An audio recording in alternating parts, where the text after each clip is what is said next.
Hello guys, champion trophy 2025 Pakistan versus India. ఇదైతే match ఇప్పటి వరకు ఛాంపియన్ ట్రోఫీలో ఇది 6వ మ్యాచ్ ఇండియా పాకిస్తాన్ తలపడడం.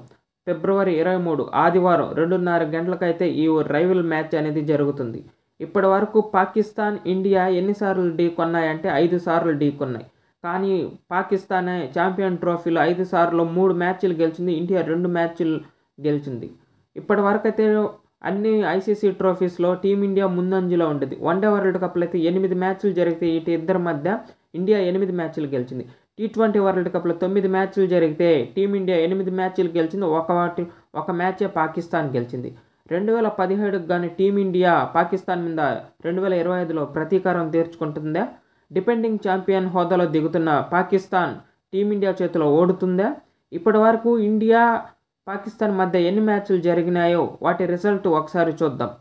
ఇవి ఛాంపియన్ ట్రోఫీలో మొట్టమొదటిసారి తలపడింది 2004లో. సౌరవ్ గంగూలీ కెప్టెన్సీలో పాకిస్తాన్ చేతులు అయితే పాకిస్తాన్ 3 వికెట్లతో 2004లో గెలిచింది.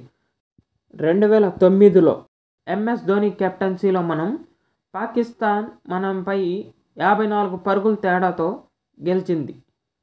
మళ్ళీ మూడో మ్యాచ్ అయితే 2013. ఈ 2013లో మనం ఛాంపియన్ ట్రోఫీ అయితే కైవసం చేసుకున్నాం. గ్రూప్ స్టేజ్లో పాకిస్తాన్ మీద మొదటి గెలుపుని అనేది నమోదు చేసాం. 8 వికెట్ల తేడాతో పాకిస్తాన్ని ఓడించి మొదటి విజయం ఛాంపియన్ ట్రోఫీలో నమోదు చేసాం. 2017లో 4వ మ్యాచ్ టీమిండియా గ్రూప్ స్టేజ్లో ఇండియా 124 పరుగుల తేడాతో పాకిస్తాన్ని అయితే ఓడించింది. ఇక్కడ 2017లో అయితే ఫైనల్స్లో మళ్ళీ తలపడ్డాం. రెండోసారి ఒకే సీజన్లో రెండోసారి అయితే తలపడ్డాం. ఇక్కడ మనకైతే ఘోరాతి ఘోరమైన అవమానమే జరిగింది ఫ్రెండ్స్. మనం డిపెండింగ్ ఛాంపియన్ హోదాలో 2017లో సీజన్ స్టార్ట్ చేస్తే ఛాంపియన్ ట్రోఫీ ఒకసారి పాకిస్తాన్ని ఓడించాం, రెండోసారి కానీ ఓడిస్తాం, మనదే కప్పు అని ధీమాతో అయితే మనం ఫైనల్లో అయితే తలపడ్డాం.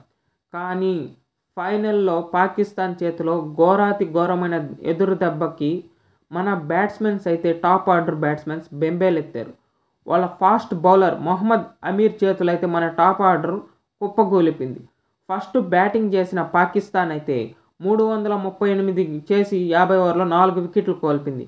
ఇక్కడ ఏంది ఒక అవమానం జరిగిందంటే ఫరాక్ జమాన్ ఇతనైతే సెంచరీ చేసి భారీ స్కోర్ని అయితే నమోదు చేశాడు. కానీ ఇతను ఆదిలోనే అవుట్ అయ్యాడు. కానీ మన ఇప్పుడు fast bowler and legend bowler Jasprit Bumrah ఆ నో బాల్ వేశాడు.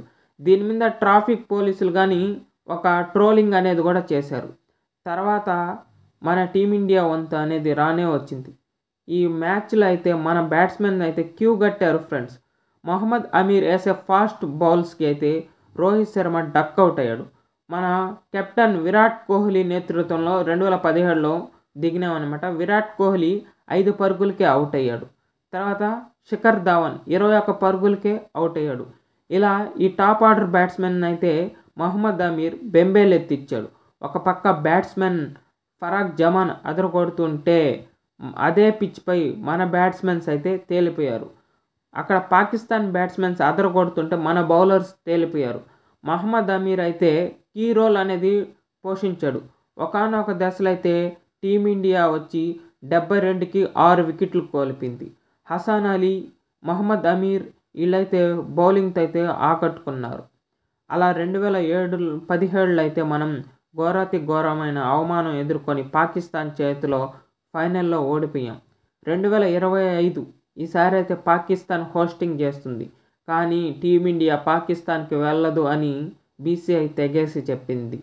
తర్జన భర్జన పడిన ఐసీసీ వీళ్ళిద్దరి మధ్య సంధి కుదిర్చేదానికి హైబ్రిడ్ మోడల్ పాకిస్తాన్ వెళ్లకుండా టీమిండియా మన మ్యాచ్ల వారికి దుబాయ్లో ఏర్పాటు చేసే విధంగా అయితే చేసింది. పంతం గెలుచుకున్న పాకిస్తాన్ పట్టు వీడని టీమిండియా ఇటు ఇద్దరి మధ్య అయితే ఐసీసీ అయితే నలిగిపోయింది. పాకిస్తాన్ అయితే మంచి ఊపులు అయితే ఈ టోర్నమెంట్ స్టార్ట్ చేస్తుంది. ఎందుకంటే వాళ్ళకి home ground and defending champion. ఈసారి అయితే 2017కు గాను టీమిండియా పాకిస్తాన్పై ప్రతీకారం తీర్చుకోవాలని కసి మీద ఉంది. రోహిత్ శర్మ కెప్టెన్సీలో అయితే టీమిండియా ఛాంపియన్ ట్రోఫీ అయితే ఆడుతుంది. అలాగే పాకిస్తాన్ టీం అయితే వాళ్ళ యంగ్ కెప్టెన్ మహమ్మద్ రిజ్వాన్ కెప్టెన్సీలో అయితే ఈసారి బరిలోకి దిగుతుంది.